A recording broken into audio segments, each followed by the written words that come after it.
ভাত খাওয়া হাতের নাম ডান হাত। আবার বলেন, আবার বলেন, অপর হাতের নাম বাম হাত। অপর হাতের নাম বাম হাত। ডান হাতের দিককে ডান দিক বলে। আবার বলেন, ডান হাতের দিককে। বাম হাতের দিককে বাম দিক বলে।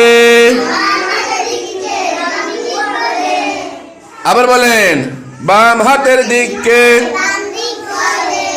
মাথার দিককে, পায়ের দিককে।